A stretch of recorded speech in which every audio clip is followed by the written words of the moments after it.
be willing to turn it over to Him and let Him take care of those things for us. You know, I love what these brothers have already been preaching, you know, about, you know, the land that we're living in right now, Brother Mike, full of troubles and sorrows here. Why, you know, and I began to think a little bit, you know, it seems like every so often we get another school shooting somewhere. Yeah. You know, just the other day, Brother Randy, there's another school shooting up there at a little high school in Louisville, you know. Oh, why, and it always brings me back to that one time at that Columbine High School, you know. You see, because there was a little girl there, I believe about 13 years old, Jerry, by the name of Rachel Scott, no doubt. Everyone's heard of her, and maybe even knows her story, Brother Mike. You know, this little girl that says why she was always so good, always tried to show love to everyone that she met. Why, even to the very stranger to her, Brother Mike, she would just show them love and be good to them. Why she always told her teachers there, Brother Chatham, why she would tell them that she knew that she was going to die young right there. Why, but she was never sad about that, Brother Chatham. Why she always told the people there at her school that something was going to happen to her, and she was going to have to leave this world here. Why did she was always happy, always trying to do the right thing, you know. One little example, you see, one time she was at school and she seen this little kid over here getting picked on, Brother Randy. The first thing that she done, she ran over there, Brother Larry, and she got between that little boy and all the kids around picking on him, and she told them, you leave him alone. And she stood right there, Brother Mike, until those kids left, and she began to check on that boy and make sure that he was all right. And then, why, that's just the type of person that she was, Brother Chad. You know, and then there was another time when she was sitting in the cafeteria there, and it said that she looked over and she seen another little boy over here sitting all by himself. Brother Chad didn't have any friends, didn't have anyone to come and sit with him, and so she just got up and walked right over there and sat down with that little boy, Brother Josh, because that's the type of person that she was, you know, and I'm glad today. Have you ever felt like, Brother Randy, that the world is looking down on you? Have you ever felt like you was all alone, Brother Josh? You had not a friend here. You see, I felt like that one time, Brother Chad. Why, I found that there was someone that was always there for me. My Lord, He knows how to pick us up, Brother Mike, when we're down, you know, just like that little girl. It said she died pretty young when those two boys brought them guns to school that day. Why, they brought them in there and began to shoot everyone that they seen. And that little girl, she was one of them. Brother Chad, 13 years old. And she lost her life that day, but I'm glad. Why, that she felt like she was ready to go. You see, when you have that peace down in your heart, why, someone they, why, and you can feel like it's your time to go, but you have that peace, Brother Larry, and you know that you're ready to go whenever my Lord calls your name. And you know, I began to see something the other day. The little girl's father, he began to speak. He wrote him a little speech, you see.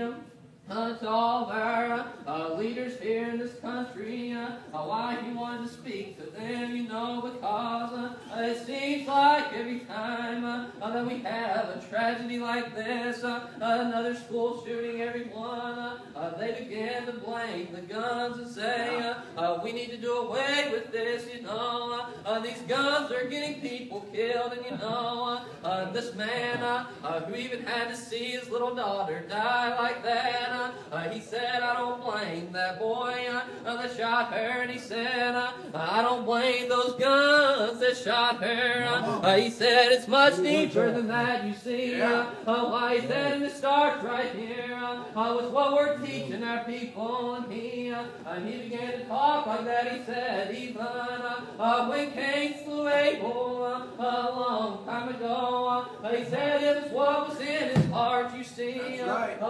He wrote a little poem for this country. No doubt they didn't want to hear it, but he wrote it anyways.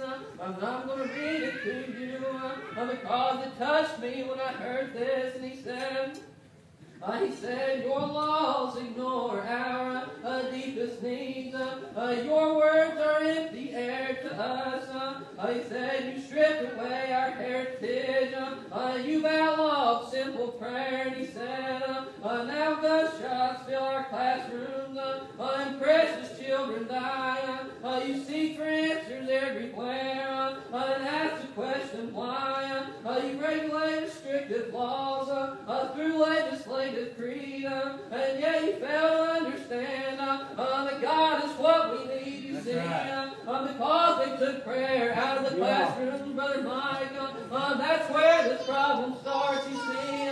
We don't have someone that we feel like we can turn to when these tragedies start to come into our lives, Brother Randy. And he said, but I've got news for you people today. You that outlawed those prayers, you see. He said, I had me another little son that day. He said, when them boys began to come in there and shoot everyone, including my little daughter here, he said, well, I had another little son sitting underneath the desk and said, well, I've got news for you. Prayer came back into the classroom that day, you see.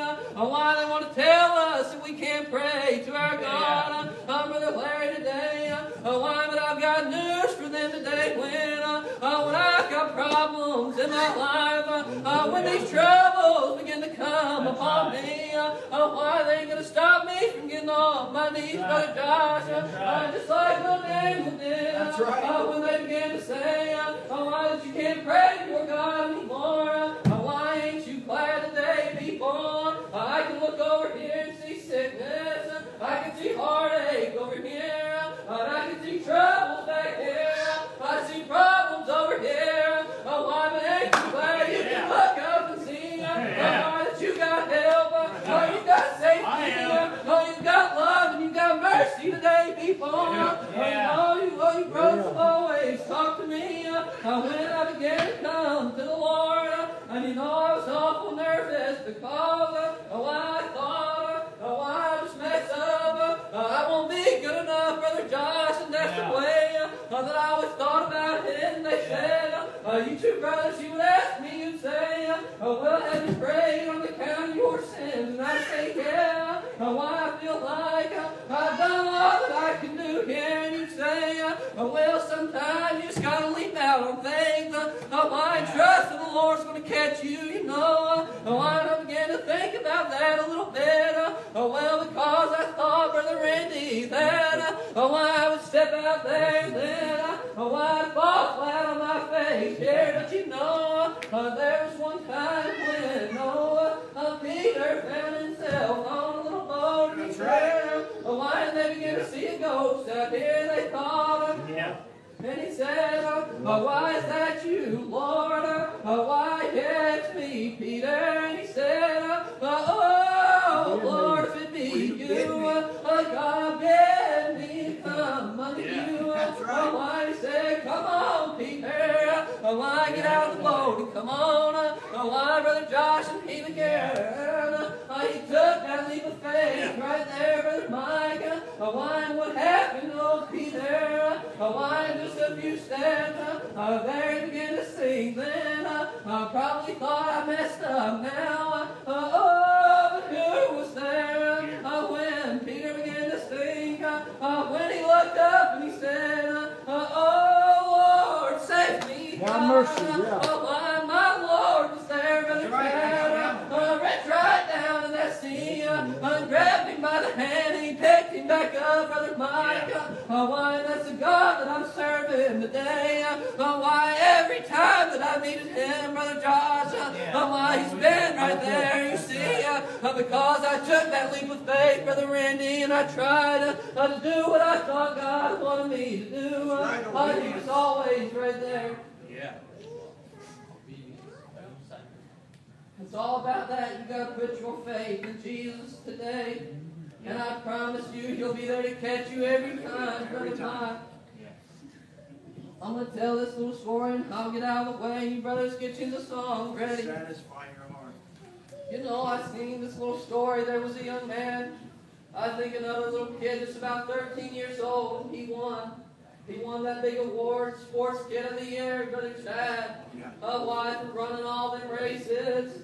Why, and it says that he even left all them big professional superstars speechless that day to call. Why, as they began to give his award to him and tell him that story there. Why, he said, you see this little boy here, he ran in all of these great races. That's what he loved to do. Some of them, he was on foot, and some of them, he was on a bike. But you see, this young man, he had a little brother, and when his little brother was born, Brother Chad, they told him, in his family, they said, you probably don't want to take care of this little boy. He ain't going to make it long. Why, he's just going to bring a heartache and tragedy to your family here. But those parents, they said, why, he's our son. We're going to take care of him. Why, this boy just crippled from his birth, couldn't do anything, you see. Why, but then his older brother there, said every race that he ran in, he said when he was running on foot, he had a little cart that he would push his brother in, and he would carry him with him. And it said that when they were racing on them bicycles there, he had him in the car behind him, attached to his bike, and he would carry him along with him. Why, they asked him, son, how many races did you win? He said, I didn't win one, Brother Eddie, but he finished every one of them, you see. Why, Sister Kathy, I may not finish first here. Why, but I've got a race to run. Brother Randy, I've got someone carrying me the whole way. He promised I'll never leave you. I'll never forsake you here. But I'll carry you with me all the way to the end here, people. No matter what comes before us here, Brother Thomas, I'm going to finish my race. Why, I'm glad that I can stay here today and say whether I go or whether I stay. Why, I'm a winner either way, Brother Chad. Why, that's the way that I feel today. My Lord's been so good to me. Why, he catches me when I fall. Brother Josh, and he carries me when I ain't able to go on my own, Brother Randy. Why, that's my God that I'm talking about today. You brothers, go ahead and sing. Why, but I want to tell you why we're going to have troubles here. We're going to have sorrows here, Brother Chad. Why, but ain't you glad that when you feel all alone here, my Lord, why, he can wrap you up in his arms. Why, he knows how to pick us up when we're down here. Why, I want to say, the church doors are open. Why, if you want to step out here, take that leap of faith here, people. I promise you one thing, my Lord, he will catch you. Like you've never known. But then things It was the greatest decision that you've ever made. You know, a lot of people say,